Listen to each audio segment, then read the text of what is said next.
This program is designed to provide general information with regards to the subject matters covered. This information is given with the understanding that neither the hosts, guests, sponsors, or station are engaged in rendering any specific and personal, medical, financial, legal, counseling, professional service, or any advice. You should seek the services of competent professionals before applying or trying any suggested ideas.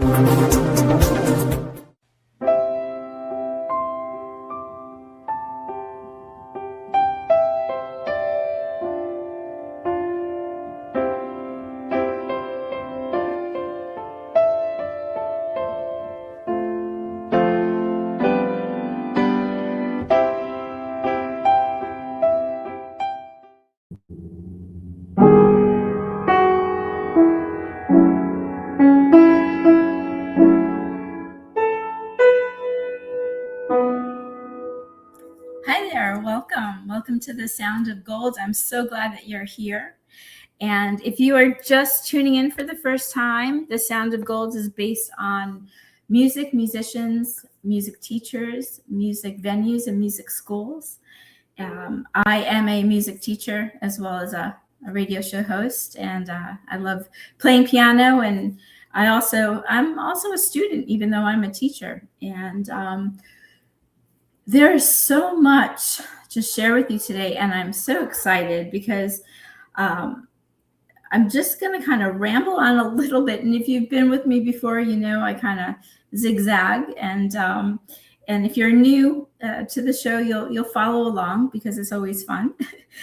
If you play an instrument, if you're thinking about playing an instrument, I'm a little bit partial. I've been playing the piano since I was 5. And I didn't always love playing piano. I didn't always love taking lessons, but it became my lifestyle, and it's been my career for over 20 years. And teaching, playing, composing, and reading music, it's not something that I've just come to be overnight, right? It takes time, it takes practice. And if you're thinking about getting out there and learning an instrument, I think the piano is the easiest instrument to learn on because you're kind of looking at black and white and the patterns, and then reading the music and understanding the language of music. With that being said, whether you're watching this live or whether you're listening, I am so excited, like on top of the moon, to introduce my guest this week. My guest is Ashlee Young, and she is an online music piano teacher. And she has so many different courses available, and she gives so much of her free time. I mean, you could just type in her name and there's hundreds of YouTube videos about different topics, different focuses. And let me introduce her to you. Ashlee, are you backstage? Are you with us today? I am. Here? Hello. I'm so excited to be here. Hi. Yes, so glad to have you here. And we were talking briefly before. So I'm here in Florida. Are you in Colorado? I'm in the Pacific Northwest on the West Coast. Okay. Yeah. And is it very cold there? It's pretty chilly. Yeah. Chilly and rainy. So here in Florida, we have like one of the coldest cold spells going on. It's been, I think it's in the 40s or 50s right now, but yesterday it was in, I think, the low 30s. I mean, we've had frost on our car this morning, and we're not used to that. So,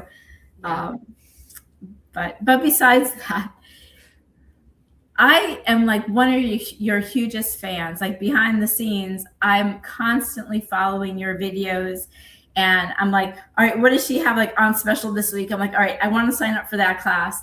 And even though I've been teaching for over 20 years and I've been playing for over 45, not to give my age away, but I'm still a student. I'm still always wanting to like better myself. I'm still wanting to like understand more because there's no end. I think even like when I reach 90 or 100 years old, God blesses me that long, I think I'll still be like learning something different or a different approach or just something new.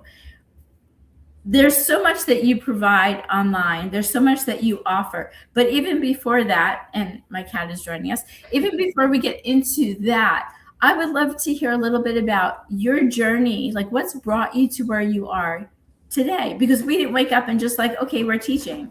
It took Sure. a lot of work to get here. Absolutely. And I love what you said about being a lifelong student, because I think that's the mark of a really incredible teacher, is someone who is willing to admit that they don't know everything and that they're always learning. And, we as teachers have to practice what we preach and learn and watch videos and constantly be rethinking what we're doing and open to doing something new. And I always tell my students and the people that, are in my community, that is an inspiration. When I see them willing to change their way of thinking and try something new, it inspires me to do the same. So how did I end up where I am? It's, I'll give you the short version of the long story. I started playing, as a young child when I was 4, played for my whole life, not always at my own drive. I had a lot of encouragement from my parents who said, why don't you just stick at it a little longer, at the points when I wanted to quit. And then I pursued an undergrad and a master's degree in classical piano performance. And when I started my undergrad degree, I had this incredible teacher as my piano lesson teacher during my degree. And she was like, you're waitressing at a restaurant? No. You're going to teach. You're going to teach. I'll teach you how to teach. And so she kind of mentored me in starting my own studio. And I started teaching when I was a freshman in college. And it allowed me to pay for my undergraduate degree while I was going to school. I, got myself through grad school with that degree and then have never really stopped. It has allowed me to put into practice everything I've learned. And there's been different seasons of life where performing was in the spotlight and teaching was in the background, or vice versa, where teaching was in the spotlight and performing was in the background. But I have never stopped teaching, and I've always loved it because I really enjoy figuring out how to explain things as simply as possible or in the clearest way possible, so that hopefully as many people can understand as possible. And thank you for sharing that. And I'm partial to the piano, perhaps you are too, but it's the easiest instrument to learn on. I mean, it's just black and white and it's patterns, and it's like,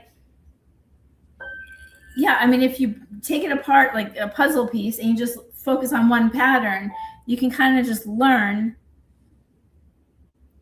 Begin to learn there. But I love the many courses that you offer online. And for our listeners out there that want to learn more about what you offer, where would be a good place for them to start? YouTube or... as you said, I have so many free resources, which I think is such a wonderful place to start, because I truly believe that in this day and age, the best thing about the online world is that you get to choose who you learn from, right? And so a YouTube channel or YouTube videos are a great way, in a very low risk way, to see if you really vibe with someone's teaching style. And so I have a lot of YouTube videos. And then I also have, my course that is the most popular currently, which is called Read Music 10 Times Faster. And it's all based in exactly what you're saying, which is breaking down like what I consider to be the 5 most common of the musical patterns, and the ones that you really need to be able to recognize quickly in order to actually get you to your goal, which with most of the people that I work with, their goal is to play the piano beautifully, right? And so what are the patterns you need to know in order to actually fast track that? And one of the, I don't know if you tuned in to my last week's show, I had Aaron on here from Piano Marvel. Oh, and nice. We got to talk about, forgive me, I'm not good at remembering this kind of stuff, the SAS or something about your score for reading music. Oh, okay. I know I'm aware of that. So, okay. So anyway, in the back of my mind, and I recently saw a promotion that you're doing for like read music faster. I'm like, oh, I've been waiting for this. I'm like, I have to sign up, which I will.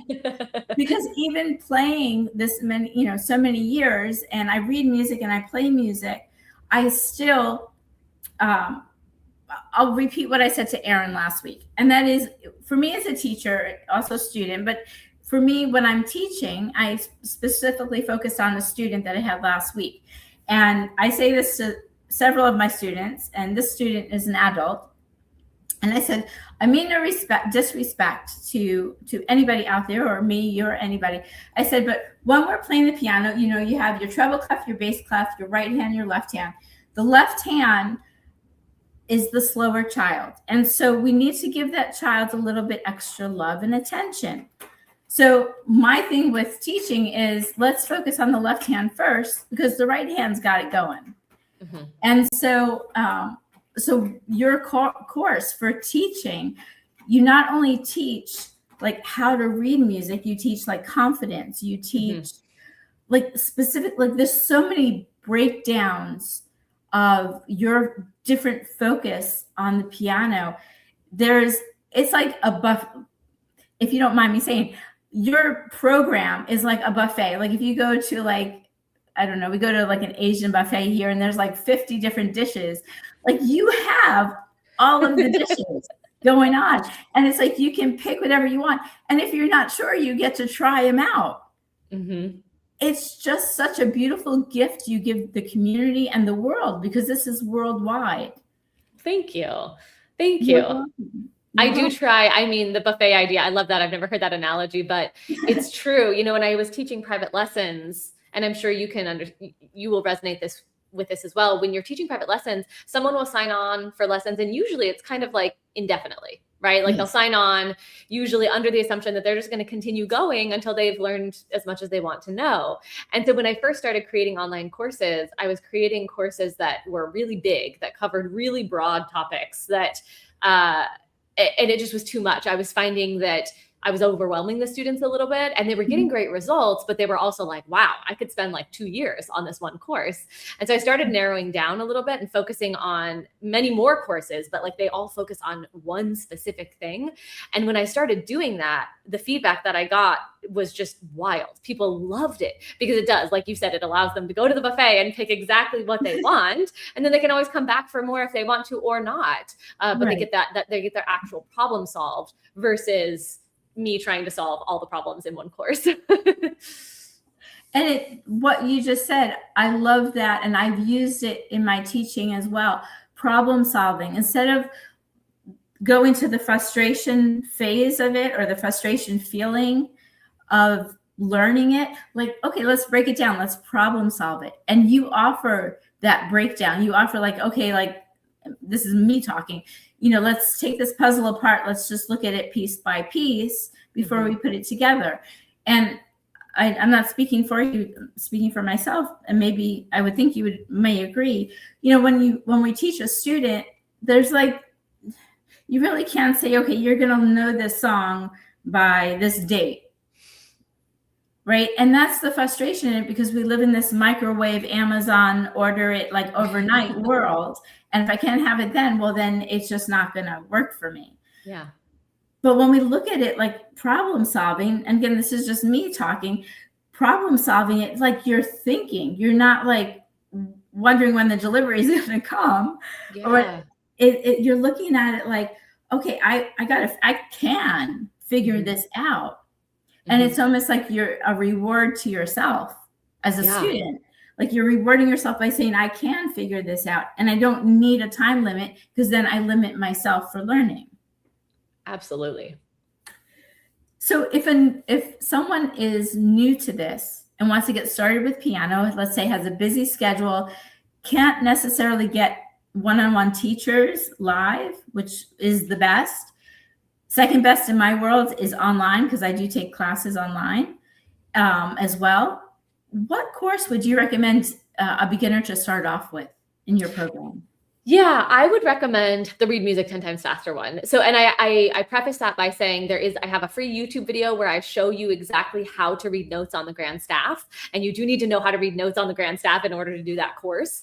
But with that free video and the course, you'll be able to do it. And that's the one where you really go through and I show you how to, like, I not only show you how to read notes and intervals and major and minor chords and key signatures and rhythm patterns, but where I drill them with you. And I created that course, you know, with the idea of like, how could I really translate a one-on-one lesson to a course format? And so I literally sit there, hours of videos of me going through with these flashcards with you. And I drill you on all of this information and I do it slowly. And then I take you through lightning rounds. So it's faster, you know? And so I basically did exactly what I do with what I used to do with my one-on-one students in a video format to try to get people that same exact result, even though it's an online course versus a one-on-one lesson. And then again, for our listeners out there, your direct website, what is it? So it's ashleeyoung.com. So Ashlee is ASHLEE, the letter J, and then young.com. And there I have a store page, and you'll be able to see all of my courses, but the Read Music 10 Times Faster course is on there.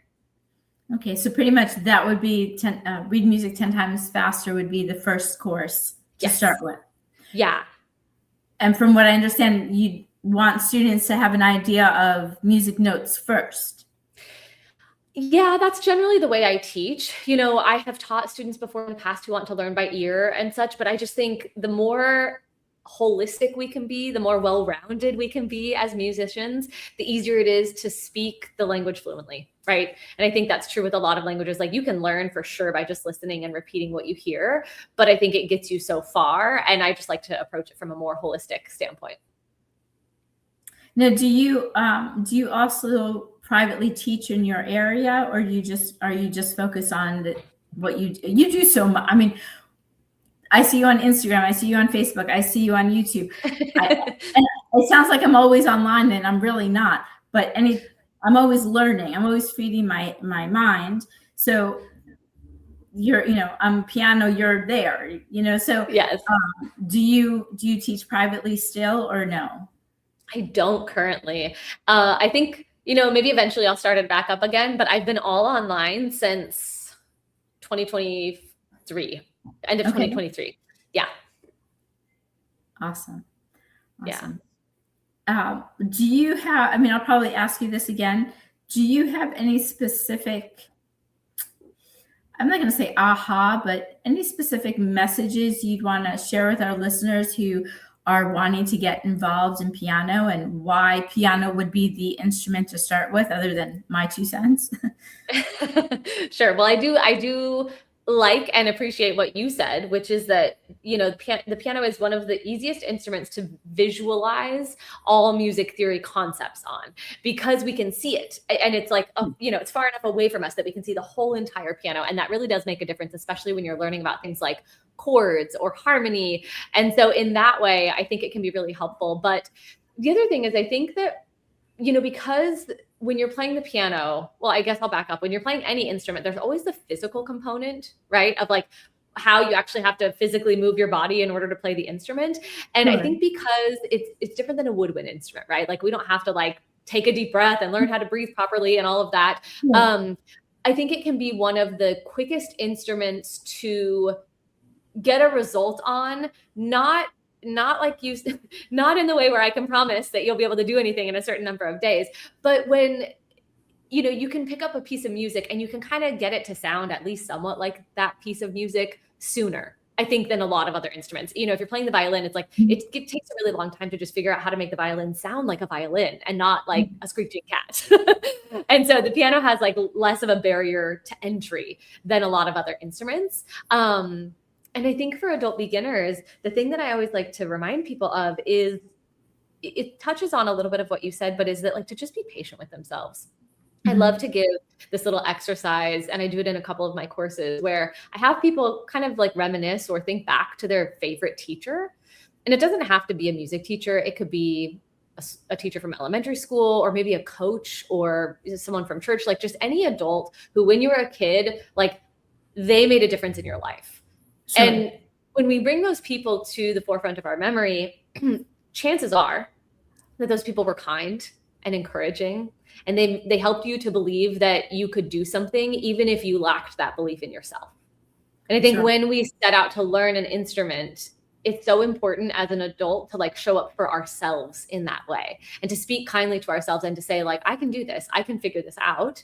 If something's going wrong, it's not because there's something inherently wrong with me. It's because I probably need some more answers, or I need to take a deep breath, or I need to take a break. And so just kind of showing up for yourself in that way, I think can be really powerful, and can be the difference between success that comes from like an enjoyable journey, and frustration and maybe a little bit of success that comes from like a pretty not enjoyable journey. Absolutely. Yeah. And I'm sorry, did I cut you off?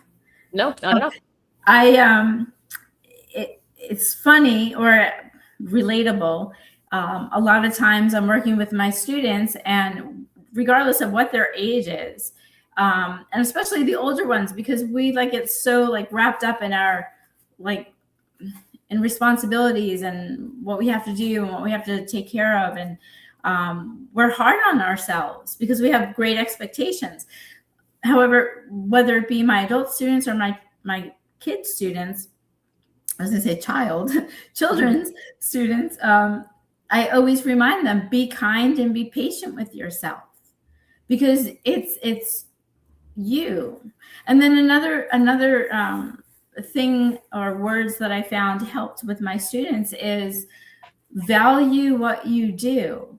Like if you're, okay, I have cats, so I use this as an example. If I have to take out the cat litter, it's got to be done. It's a chore, right? Mm-hmm. But if you're investing your time, and my mom always taught me time is money. If you're investing your time in learning an instrument, no matter what your age is, you've made the commitment, show up and value what you're doing. Like take into account like your presence. Like what are you doing? Why are you doing it? And going back to, yes, be patient and be kind with yourself because you want to learn it.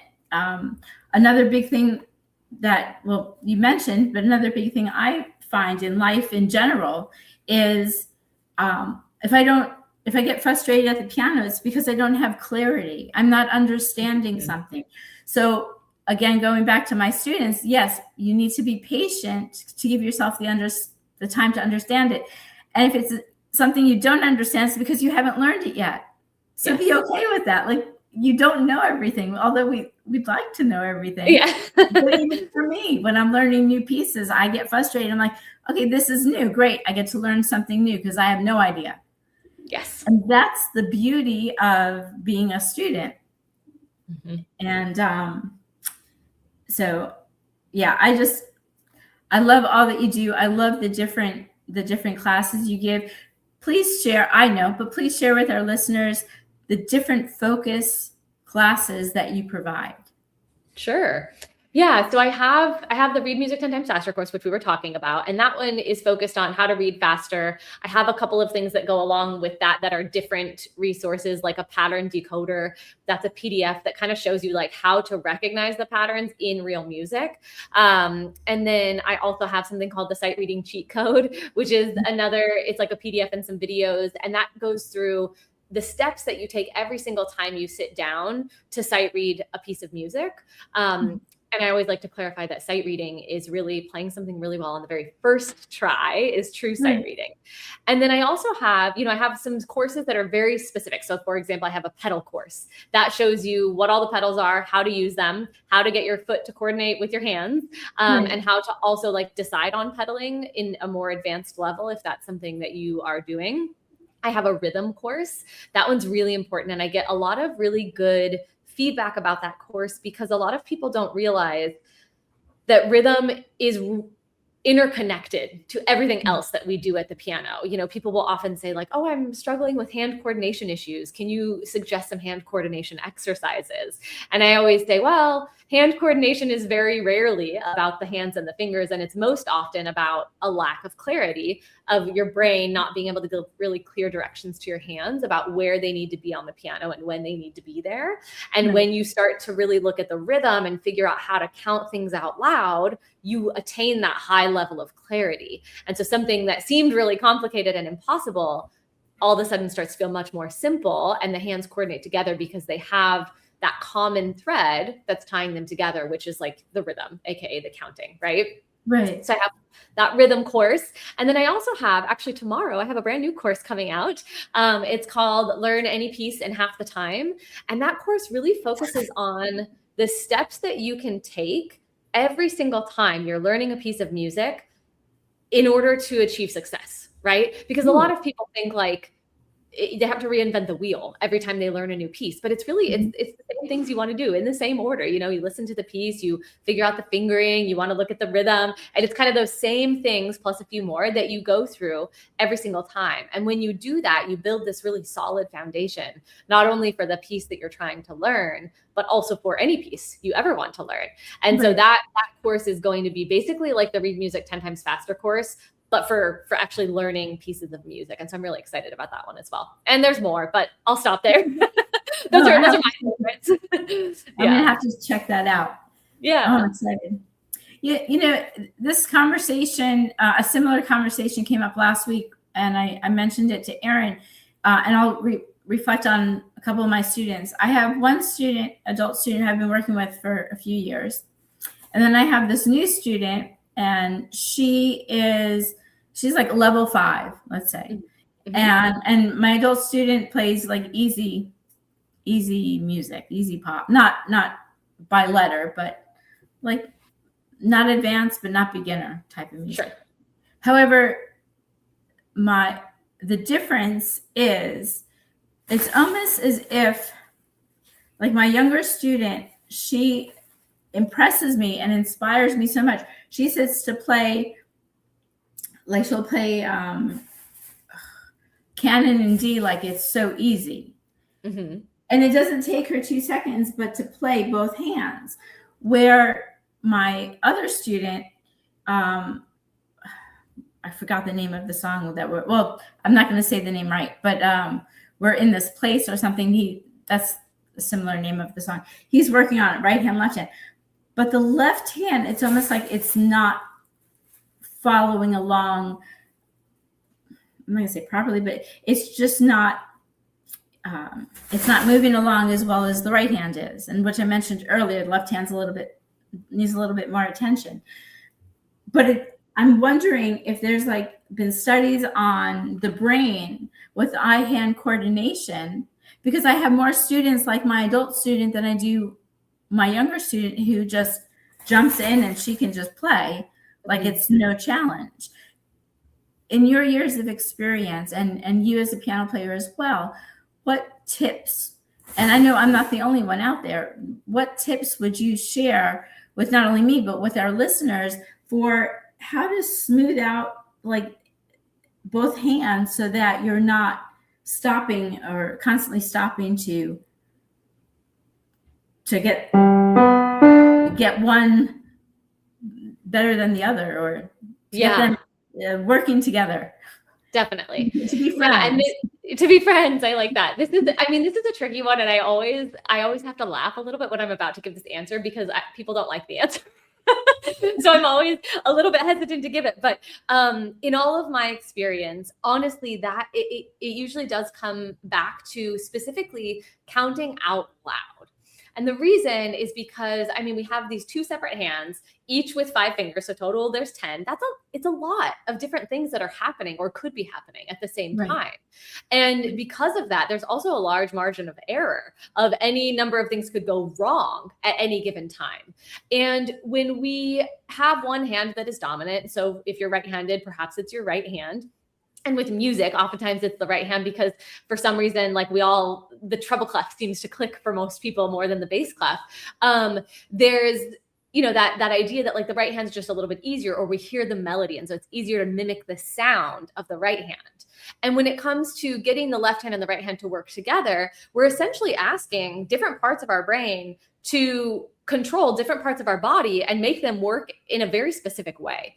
And so the analogy that I like to give is the counting out loud, it provides the skeleton. It provides the structure. And what's really cool is that if you count out loud, you can do it slow, you can do it fast, you can do it upside down, backwards, eyes closed, because you really have that like solid skeleton. And I want you to kind of imagine like if you were to take like a skeleton and take the structure out of it, or like it's just like a bag of bones on the floor, right? And nothing really makes any sense. But that structure, and the reason that we recognize the picture of a skeleton is because the structure that holds it there. And so the same is true with music. When it comes to the right hand and the left hand, any issue between the right hand and the left hand is usually because there's like a little bit of confusion or lack of organization or just lack of clarity on exactly when everything fits together.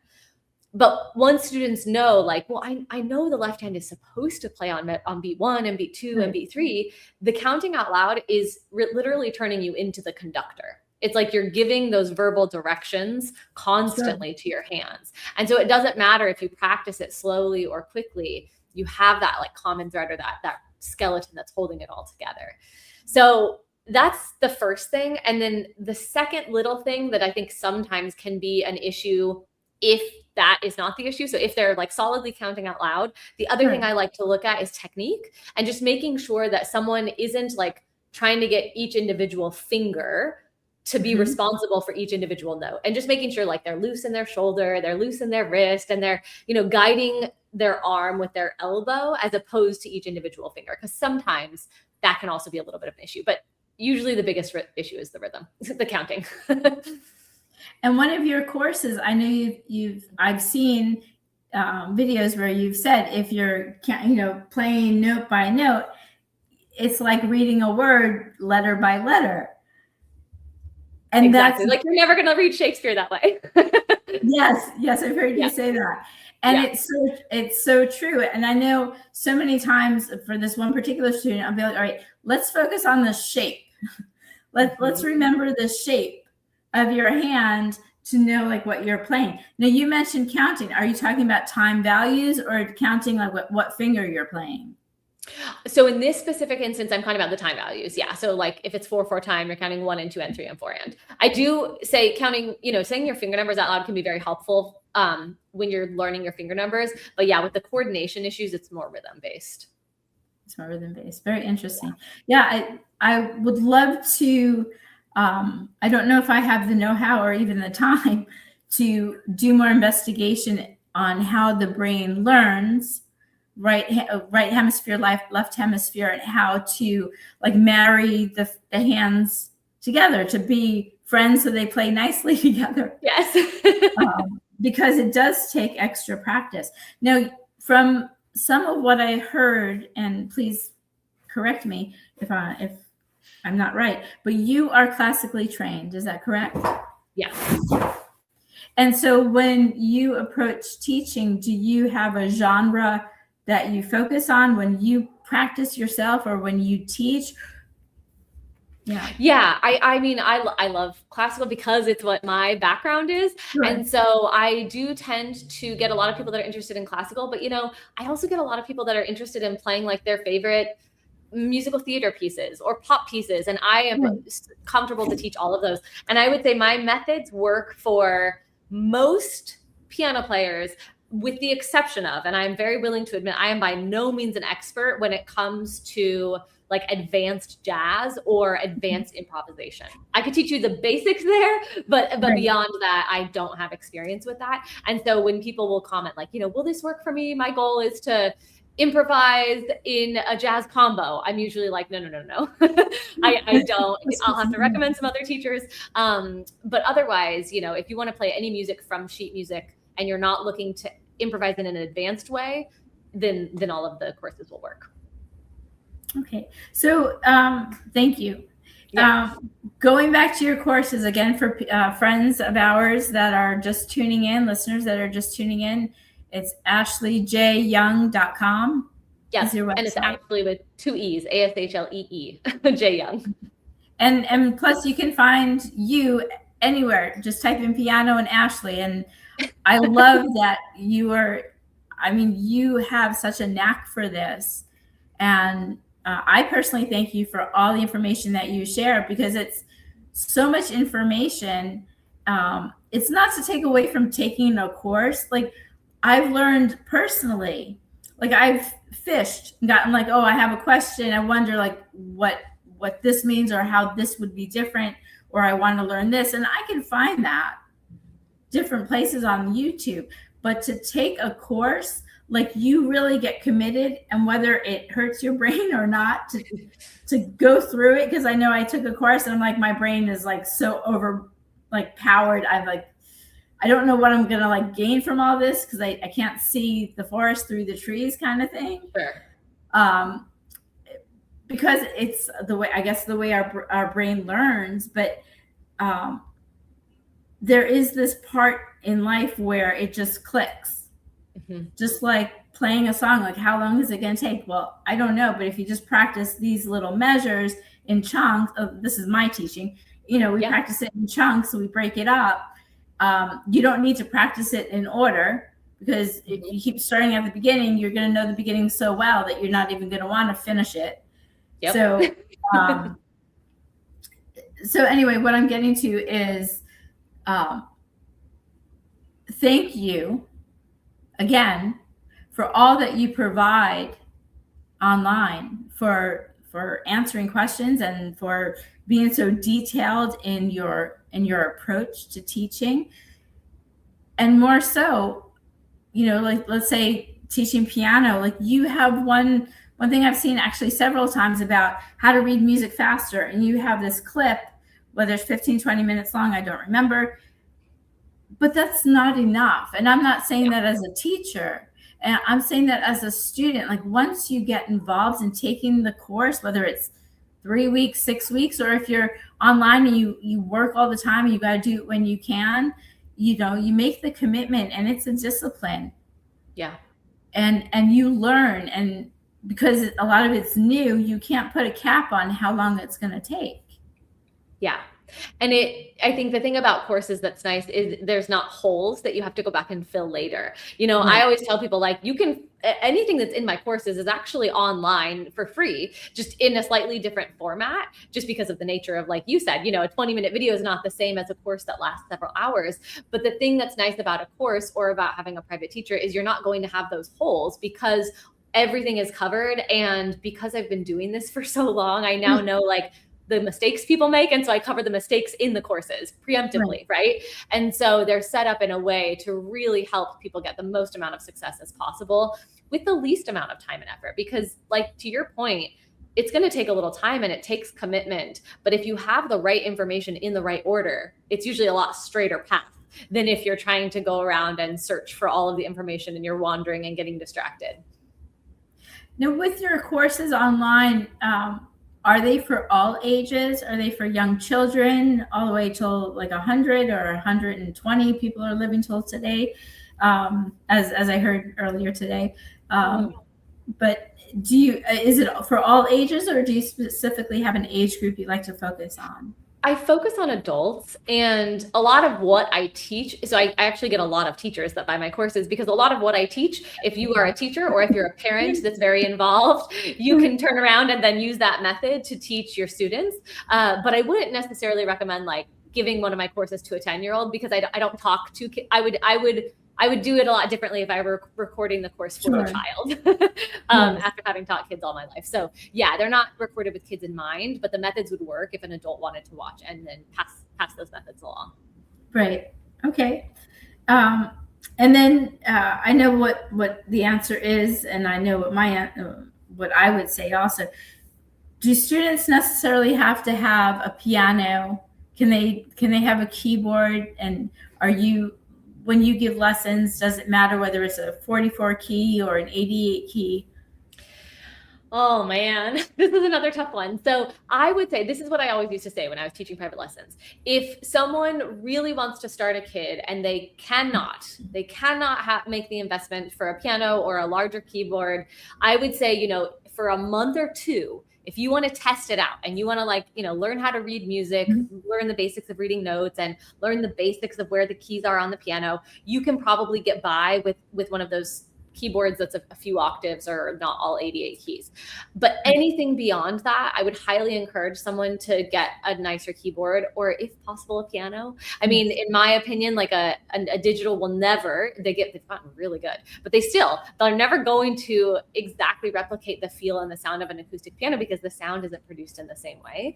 And so if it's possible, and I know it's not possible for everybody, and that's okay. You can learn on a keyboard, but if it's possible, it would be best to get the nicest instrument or the best acoustic that you can.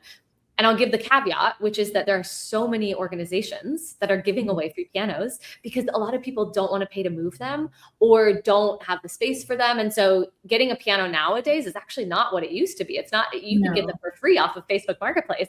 And so just keeping that in mind too, you can get really nice keyboards, really nice pianos for very inexpensive, if not free. Yeah. Yes, that's true. In fact, I got this Wurlitzer through Marketplace. Yeah. Because I think a family was moving, the kids were grown, they didn't want to move it, and so I just had to pay for it. Well, no, I paid less. I paid, I think, $1,200 for it, but I had to pay for it to be moved. However, I've had other experiences where I bought a piano and I it was donated, and I just had to pay for it to be moved. Yeah. And that's a whole nother conversation, because then you have to try out the piano, and Yeah. it's a whole nother conversation. But I do the same for my young students, or anyone interested that has not gotten involved with piano yet. I would say try it out. Spend less than $100 on a keyboard. Yeah. See if it fits, see if it sticks, and then make the investment. Yeah. Because it's an investment. I said this at a performance for MTNA. Are you familiar with the MTNA? Oh, yeah. So we had an event, I think the Halloween musical, and I had said to the parents and the students, I said, when you invest in your kids and your grandkids in learning piano, you're giving them a gift of a lifetime. Mm-hmm. Because as you know, and you've had different schooling than I've had, and I would believe you would agree with me. You learn such a discipline from being the student and even being the teacher, because we learn from each other and we learn from our students. But there's such a discipline to the practice that reigns on all other areas of our lives. Absolutely. It helps support so much more, because, it's a focus. The discipline is a focus that we just take into different areas. Yeah, and, absolutely. Yeah. I love to tell my students, there's not an end goal. You're never going to reach perfection. And I think it's the most beautiful metaphor for anything we want to do in life, and for life itself, that if we just show up every day with the intention to practice, knowing that perfection is not the goal, but knowing that we can also probably get a little bit better or a little bit of progress each day, that's what music is. Right. And in that way, I think it takes a lot of the pressure off that we have to accomplish things by a certain timeline, or, especially if you're an adult, it's not like you're trying to pass a college exam. You're doing this for fun, likely. And so taking that time pressure off and that immediacy off, and just showing up for the practice, you'll learn so many things. And that's the other thing that my students tell me, is that they took a course on rhythm, or they took a course on reading music faster, and they learned other techniques on how to organize their work life better, or how to show up with their kids in a different way, because music is it permeates every part of our life. It's a human experience. It's not just about, trying to play one piece as quickly as possible. Right. Yeah. And not to get too off the subject, and I'll probably mention this in a few minutes too, but for me, and we don't know each other that well, but for me, I love improvisation, and I play with, I kind of play by feeling the energy in the room, right? So I channel it in and I play it. And the reason why I'm bringing this up, whether I'm playing it that way or I'm reading music, playing somebody else's music, I still encourage my students to improvise. Once you know the rules, you know how to break them, kind of thing. Yeah, totally. But the point I'm getting to is that this is silly, but I'll use analogy. There are 12 basic notes. There are 12 basic sounds. There's more. We know there's more, but there's 12 basic notes. And so to feel and to listen to the difference in the sounds, and then to realize that everything around us has a sound and a vibration. And, there's so much research on healing and how sound healing raises your vibration and raises your healing levels. Whether you're listening or learning or playing, there's such a magical space and place when you're playing an instrument that unless you're doing it, it's hard to explain. And it's what I mentioned a few minutes ago, is it's a gift you give not only yourself, but your kids, whoever you're investing the music in to, or yourself, like I said. And I could talk music 24/7. It's just, there's so much magic in it. And you as a performer as well, when you've sat and you played, I don't want to speak for you, but I would imagine once your piece, you can just kind of go into that zone and fly on that. Do you want to fill in the blank? Yeah, I mean, that's exactly what you said about kind of like channeling the notes through. I kind of imagine that with the feelings too. Like if I'm playing a piece by Beethoven, I'm like trying to capture the emotion and the feeling and the story and the human experience and bring it through in the notes. And so I always imagine like a bubble around me and the piano and whoever's listening, and like whatever I'm creating kind of exists in that bubble. And I think the beautiful thing about music too is that it's one of a kind. Even if you and I were to both perform the same Beethoven piece on the same piano, one right after the other, it would be completely unique and completely different. And in that way, I do absolutely stand with you in the fact that it's magical. Yeah, it is magical. It is magical, and I love it. And I highly recommend everyone being a student of music, and again, being partial to the piano. That would be the one to start with. But if you have other instruments, start somewhere. I just know with the piano, you learn the instrument and you learn how to read music. I've told my students, you can play every instrument in the world after that, but once you learn the basics, like this is the place to start. Yeah, I totally agree. Is. Yeah. And so we have a couple minutes left. Is there any last minute words you want to share with our audience, Ashlee? Let me think for a second. I think, I would love to share something that I like to remind my students of, which is, I come from the school of thought, like I enjoy the learning side of the pieces and like the journey and trying to, figure out that journey. I enjoy that just as I enjoy like the magical side, which is what we're talking about of like performing. But I think recognizing that there's a time and a place for both, right? Like when you're sitting there and you're practicing, there's going to be a time where there's going to be a lot of times where it doesn't feel magical, where it might be frustrating, and it might feel slower than you want it to. And it might feel like your brain is like literally breaking in half because it's so challenging. But in those moments, if you can take that frustration and just ask yourself that question, like, what could I learn? What do I need to learn in order to do this? I think that's such a golden question. And just approaching your practice with that like open, playful curiosity of like, this is not life or death. You can learn it if you have access to the right tools, and letting yourself exist in that space of learning and just enjoying that process, even when it's frustrating. And then also letting yourself have fun and just make the music. If you're putting in the practice time, and what I tell my students all the time is like, if you're putting in the practice time, especially if you're using that practice time correctly and you're practicing in ways that are effective and efficient, then there also has to be a time where you turn off that part of your brain and you say, okay, now I'm going to sit there. I'm going to play through this piece for fun. And I'm just going to feel it. And I'm just going to trust that I did enough practice and that now I really get to like make the music, and just go for it and trust yourself. Because I think both can be challenging, but I think I do see students really like sticking in that stage of like learning the pieces or just playing the pieces, right? And they're not letting themselves kind of go back and forth between those two spaces, but both are equally as important. And especially if your goal is to make music, then schedule time in your practice session or use the last 15 minutes to just make music and just like have the time of your life, just have fun and bring that energy and that feeling to it. I love that. Well, Ashlee, thank you so much for being a part of our show today. And in closing, please share with us how, for our listeners, how do we find you online? Sure. Thank you so much for having me. This has been a joy.